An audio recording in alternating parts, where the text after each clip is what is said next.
Hi, this is John Grant in Washington, D.C. with the REI Policy Institute. You can visit our website at reipolicy.com. I'd also encourage you to subscribe to this YouTube channel and our Facebook page as well. Links to those can be found on our website, which again is reipolicy.com.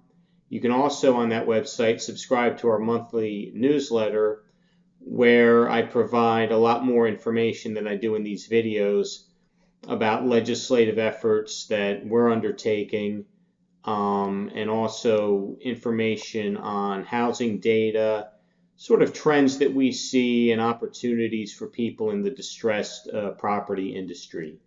It's a great value. $99 for a year is pretty good. I think most people can afford that. So again, it's reipolicy.com. In this update, I wanted to start with the Mortgage Forgiveness Debt Relief Act. This is something I worked on extensively the last couple years. That's going to be coming up again at the end of this year in the tax extenders provision. For those of you not familiar with it, it's essentially the short sale tax break. And it's been very helpful, I think, this year. So far, when we look at the data on short sales, where it was, at late last year compared to where it is now as a percentage of distressed property sales, we've seen it double and triple in certain months compared to where it was at last year. So, that tax break certainly has a big impact on the use of short sales. I've had some meetings. It started initiating meetings and talking about whether it can be made permanent or whether, we just get another extension of it. The realtors are also very active on this as well. They've shown a lot of great leadership on it. And so they'll be working on it, and I'm sure already working on it as I am. Basically, I think this year could be a little bit tougher than in previous years, where it was more of a matter of how long it would be extended. Although there was one year where there was a lapse for a while. But basically, last year we cut a 2-year deal, a year retroactive, and then covering all of this year. The problem or the difference this year is that there were a number of those extenders that were made permanent. Therefore, the number of players in Washington who want to see the tax extenders bill pass has been reduced because some people have gotten everything that they've wanted. So that could certainly play a factor into this, but really we won't know more until we start getting into it later in the year. But I wanted to assure everyone that my work, and I work at the REI Policy Institute with Randy Patrick, who's a Florida investor and does a great job supporting my efforts here. So we'll know more later in the year. But I think, look, we got a shot as always because these tax extenders are important for folks. I think we make a good case. The question is, this is a year where election year politics may come into play. Maybe they want to defer it, so we'll have to look into that more. Right now, Congress isn't really too focused on it, to be honest with you. They're kind of, this month, the Senate is going to be working on the Puerto Rican debt crisis. But anyway, I wanted to talk about that a bit because it's a pretty important issue for anyone in the distressed property space. In terms of housing data that we've seen, we did notice that delinquencies have ticked up. This is also in the atmosphere of housing prices continuing to increase. Now they're increasing less than they had been, but it's sort of like the way we talk about spending money in Washington. We'll say we cut spending, and by that we mean we're increasing, the increase is less than it used to be. So think of it kind of in that context. The question is, what is the root of the delinquencies? I mean, these folks were qualified. It's certainly not, the root isn't the same as it would have been during the housing crisis, where you simply had folks who weren't qualified. So is it more a question of the home prices have caught up, and there's going to be some capitulation here at some point? We don't know yet, but again, when we see the uptick in delinquencies, that is a good sign for people in the distressed property space, and we wanted to provide that information. I also reviewed the housing data from the most recent data that came out. By the way, all of this will be in our newsletter if you want to get a more thorough analysis of it.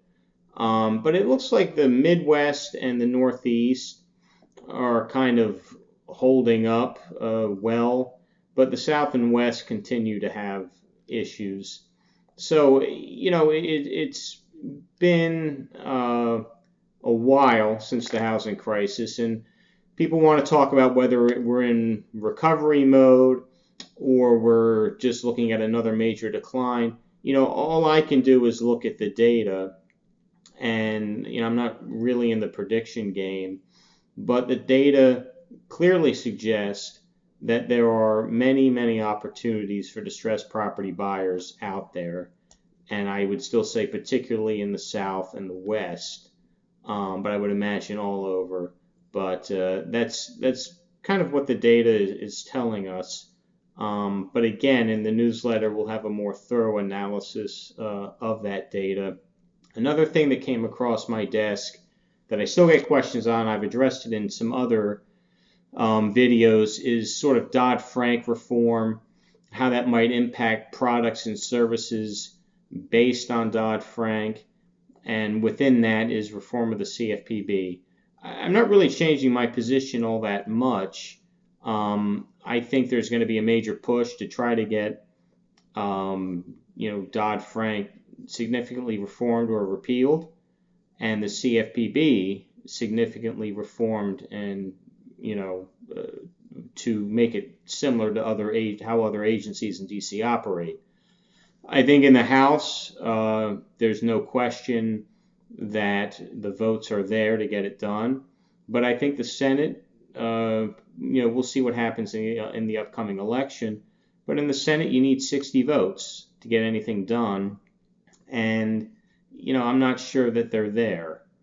So I really think, and it also depends on the scope of the reform. I suspect that when you talk about Dodd-Frank, the two big ticket items, I mean, there are a few, but the two big ticket items in my mind would be reforming the CFPB, created under Dodd-Frank, and the other big ticket I think would probably be prop trading, allowing these banks to sort of invest their money again.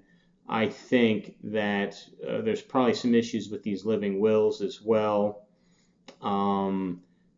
Folks classified as too big to fail, and what that means to them, and the impact that's having on their business. Those are some of the big ticket items that I think they'll look at. But that's something that we'll monitor. But again, there's going to be a ton of press about it. I've already talked about there are interest groups in DC pushing this agenda really hard. And look, I think some reform is necessary, but I'm not here to tell you how I think the world should be. It's how the world is probably going to turn out. And again, I really don't see the votes in the Senate to get this done, to get any major reform done. I think maybe the CFPB could see some changes.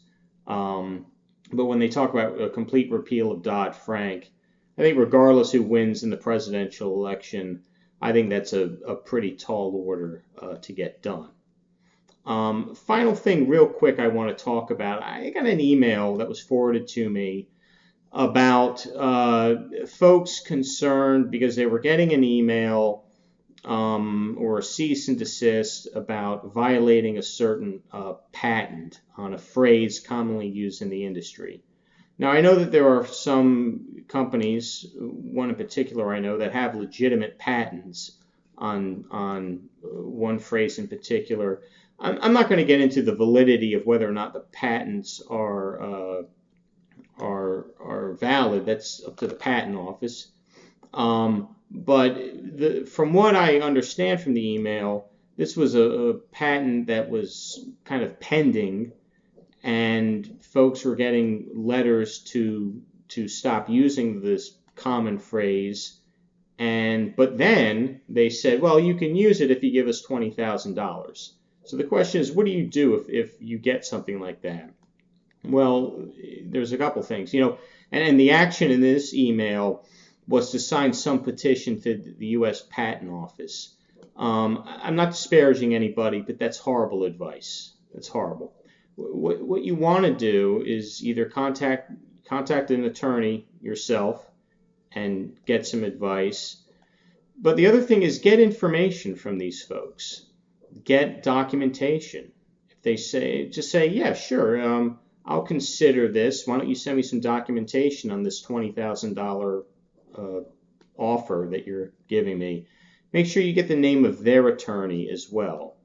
And if you talk to your attorney and, if you want to complain about it, if you don't think it's a valid issue, take that documentation and send it to their the Attorney General of their state. The other thing you can do is send that documentation. Every state has basically an Office of Professional Responsibility for attorneys as well. Send it to them with that attorney's information. And if there's not a problem, then everything will be fine. And if there is a problem, the Attorney General and the Office of Professional Responsibility will take care of it.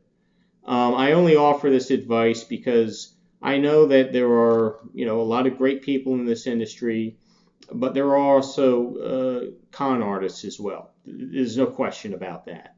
So the thing is how best to deal with that. And I'm not saying in this particular instance that's what's happening. I don't know. I don't have enough information. But the best ways to deal with that is really to go to the proper law enforcement authorities and give them as much documentation as you can. And I think that would serve, if it is some malfeasance taking place, that certainly would serve as a deterrent.